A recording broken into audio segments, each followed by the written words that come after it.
Սողովոն Բլասյանի սպանության գործը 2023 թվականից դատարանում է, սակայն արդեն 3 տարի անց նախաքննությունը հասել է նախկին վարչապետ Հովիկ Աբրահամյանի որդուն, Արգամ Աբրահամյանին, ՔԿ-ն նրան մեղադրում է սպանությունը պատվիրելու մեջ։ Պաշտպանն այդ աբսուրդ մեղադրանք է համարում եւ այսպես, ինչպես դասավորվեցին իրադարձությունները։ 2023 թվականի ապրիլի 30-ին Երևանում Մյասնիկյան երկու հասցեի շենքի մոտ հրազենով սպանվեց Ավետարանի հավատքի քրիստոնյաներ կրոնական կազմակերպության հոգևոր հովիվ Սողոմոն Վլասյանը։ Սպանությունից ավելի քան 3 տարի անց գործը նոր շրջան ստացավ։ Առաջին հոգևոր դեմքը սա է՝ եղբայրներ քույրեր, որը եղել է մինչև Հիսուս Քրիստոսը։ Դա Մովսես Մարգարեն է եղել, ասում էր Սողոմոնը։ Օգոստոսի 8-ին ազգային անվտանգությունը ձերբակալեց վարչապետ Հովիկ Աբրահամյանի որդուն Արգամ Աբրահամյանին, իսկ օգոստոսի 11-ին նրա նկատմամբ կալանք կիրառվեց։ Ըստ քննչական կոմիտեի համայնքի նախկին ղեկավար, ազգային ժողովի նախկին падգամավոր Արգամ Աբրահամյանը կասկածել է, որ իր կինը Էմմա Ծառուկյանը անձնական հարաբերություններ է ունեցել Սողոմոնի հետ եւ նրան խոշոր գումարներ է տվել։ Քննչական կոմիտեն այդ վարկածով հանգամանքը վրեժխնդրության շարժառիթ է հանդիսացել։ Եվ Արգամը որոշել է Վլասյանին սպանել ոչ թե անձամբ, այլ իր անվտանգության աշխատակցի միջոցով։ Վերջինս էլ իրականացրել է տվյալ գործողությունը Սողոմոնի տան բակում հրազենով մի քանի հարված է հասցրել Սողոմոնին, որից հետո վերջինս մահացել է։ Քննչական կոմիտեի հրապարակած հաղորդությունից հասկանալի չէ, որ 24-ից 26 թվականներին քննությունը թույլ է տվել 3 տարի անց Աբրահամյանին ներկայացնել որպես մեղադրյալ։ Ենթադրյալ պատվիրատուն ակնհայտ է ըստ քննչական կոմիտեի, սակայն իրականում որն է եղել պատճառը կալանավորված գործարար Գագիկ Ծառուկյանի դուստր Էմմա Ծառուկյանը որքանով է մեղավոր ստեղծված իրավիճակի։ Արմլուրեյ-ը խոսել է Սողոմոն Վլասյանի քույրիկի Նելի Վրասյանի հետ, ով ասել է, որ մինչև հիմա իրենց չի վերադարձվել հափշտակված գումարը։ Խոսքը $60,000 մասին է։ Այդ գումարը հայտնաբերվել է, պարզապես դեռևս որևէ մեկը մեզ չի վերադարձրել, սպասում ենք, ասել է Սողոմոնի քույրը։ Քննիչը, այսինքն ձեզ վերադարձրել է գումարը, լրագրողը հարց է տալիս։ Նելի Վլասյանը պատասխանում է. մենք դատարան ենք դիմել, սակայն որևէ արդյունք դեռևս չկա։ Երկու նիստ վարեցին, որից հետո մեզ ասացին այլևս մի եկեք, կվերցնենք, ձեզ կտեղեկացնենք, սակայն գումարը դեռ մինչև օրս չեն տվել։ Մոտ $60,000 մասին է խոսքը։ Ինքը աշխատում էր, քաղցր ջան, ինքը խուլիգան մարդ չէր, ինքը անվանի սուրբ մարդ էր, ինքը ռեմոնտ էր անում եւ բիզնես ուներ։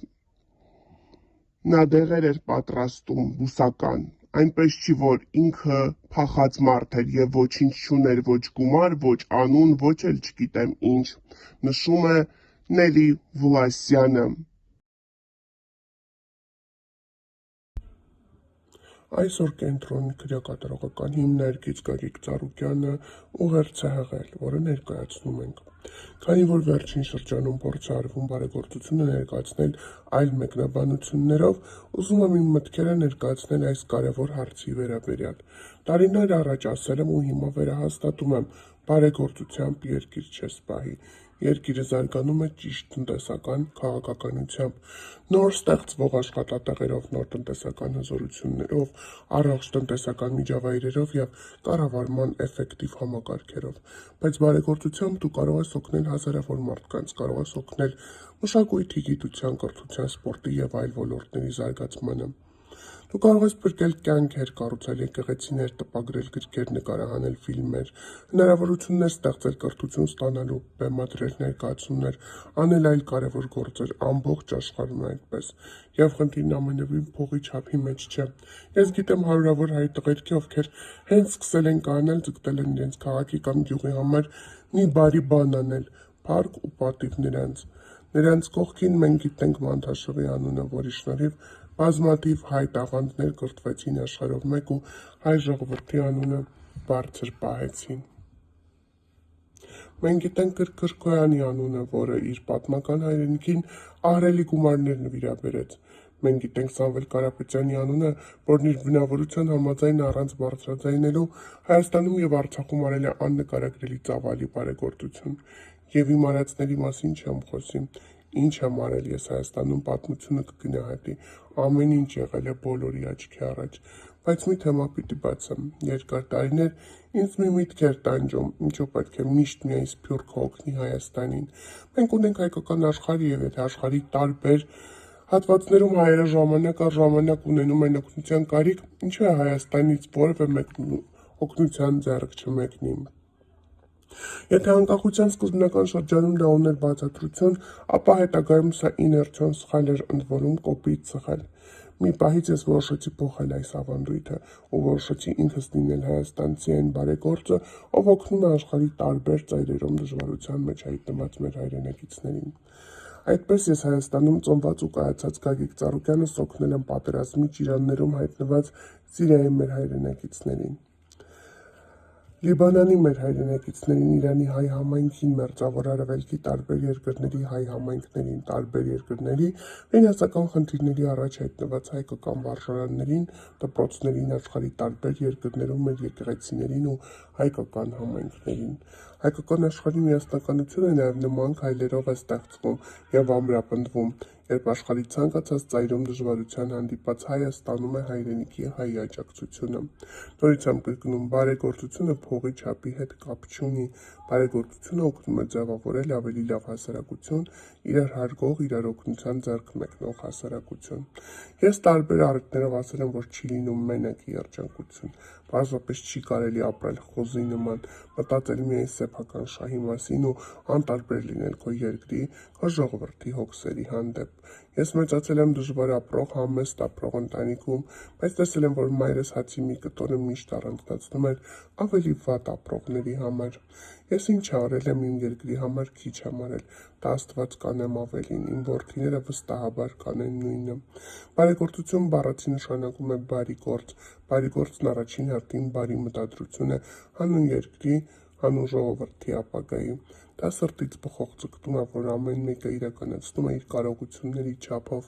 Բարի մտադրությունների խրախուսումը կարևոր է երկրում մթնոլորտը փոխելու համար։ Միմյանց օգնելու ձգտումը կարևոր է ամուր երկիր եւ ամուր հասարակություն կառուցելու համար։ Սրա հակառակը պառակտումն է եւ թշնամանքը, որը Հայաստանի համար կործանարար է։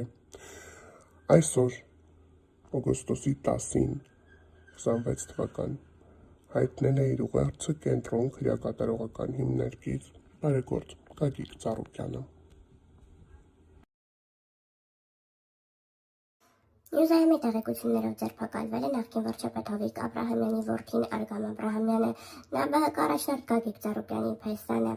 Ավելի վաղ քննչական կոմիտեն հայտնել էր, որ ՀՀ քննչական կոմիտեի Երևան քաղաքի քննչական վարչության ծանր հանցագործությունների քննության բաժնում իրականացվող քրեական վարույթով կատարված նախաքննությամբ, ինչպես նաև ՀԱԾ աշխատակիցների կողմից կատարած օպերատիվ հետախուզական միջոցառումների արդյունքում առերևույթ փաստական տվյալներ են ձեռք բերվել այն մասին, որ 23 թվականի ապրիլի 30-ին Երևանի քաղաքի Միասնիկյան պողոտայի շենքերից մեկի մուտքի մոտ կատարած ՍՎ-ի սպանությունը պարտվիրել էր Արտաշատ համայնքի նախկեղեկավար արժանախ պատգամավոր ԱԱ-ի կողմից, մասնավորապես պլանավորած համակողմանի ապացուցողական վարութային գործողությունների արդյունքում պարզվել է, որ ԱԱ-ն կնոջը էծեին կասկածելով ավետարանի հավատքի քրիստոնյա ներկրոնական կազմակերպության անդամ հոգևոր հովիվ ՍՎ-ի հետ անձնական փոխհարաբերություններ ունենալու, ինչպես նաև խոշոր գումարներ տալու մեջ վրեժխնդրի լինելու շարժառիթով նպատակադրվել է կյանքից զրկել ՍՎ-ին, սակայն որոշել է իր հանցավոր մտադրությունն իրագործել ոչ թե անձամբ, այլ իրենից ֆինանսական եւ անձնական կախվածության մեջ գտնվող հավատարիմ անձի իր անվտանգության աշխատակից ԳՀ-ի միջոցով, այնուհետև ԱԱ-ն օգտագործելով ԳՀ-ի նկատմամբ ունեցած ազդեցությունը, ինչպես նաև վերջինիս իր հանդեպ ունեցած հավատարմությունը, իր պատրաստակամությունը հանձնարարել է Նրան դրթել կյանքից զրկեց ՍՎ-ին։ Այ կողմից տրված հանձնարարությունը որպես պատվեր ընդունելով ԳՀ 23 թվականի ապրիլի 30-ին Երևան քաղաքի Միասնիկյան 2 հատցում գտնվող բնակելի շենքի դիմաց հրազենի գործադրմամբ սպանել է ՍՎ-ին։ Քրեական վարույթի նախաքննության ընթացքում քննչի միջնորդության հիման վրա հսկվող դատախազի որոշմամբ ԱԱ-ի նկատմամբ հանրային քրեական հետապնդում է հարուցվել քրեական օրենսգրքի 46-ից 155-րդ հոդվածի 2-րդ մասի 11-րդ կետով պատվերով սպանություն կատարելուն դրդելը։ 26 թվականի օգոստոսի 8-ին քննչի որոշման հիման վրա ՀԱԾ աշխատակիցների կողմից ԱԱ-ն ձերբակալվել է նրա նկատմամբ որպես խափանման միջոց կալանքը կիրառելու նպատակով դատարան ներկայացնելու հիմքով։ Գագիկ Ծառուկյանի ներկայիս կարգավիճակը կարծում եմ որևէ մեկի համար գաղտնի չէ։ Որոշ ժամանակ առաջ նրա օգնականը Լիաննան հրապարակել էր տեսանյութ ու խոսել, թե ինչ իրավիճակում է գտնվում այս պահին պարոն Ծառուկյանը։ Լիաննան անդրադարձել էր նաև բոլոր այն մարդկանց եւ հայտնիներին, ովքեր որևէ ձևով չեն խոսում բարձրաձայնում ներկայումս տիրող անարդարության մասին։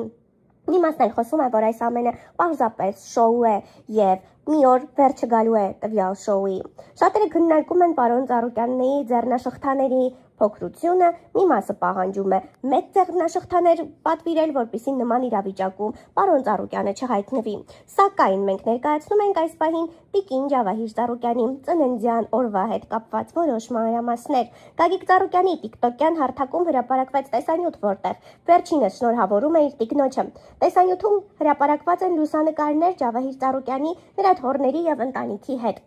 Տեղադրված է երգ, որտեղ շատ ջերմ բառերով շնորհավորում են վերջինիս ծննդյան տարեդարձ։ Այս տարի Ռստասեկոսեների Ջավահիր Ծառուկյանը բավականին տխուր եւ նեղ շրջապատում է անցկացրել իր ծննդյան տարեդարձը։ Իսկ մենք հրապարակում ենք տեսանյութն առանց մեկնաբանության։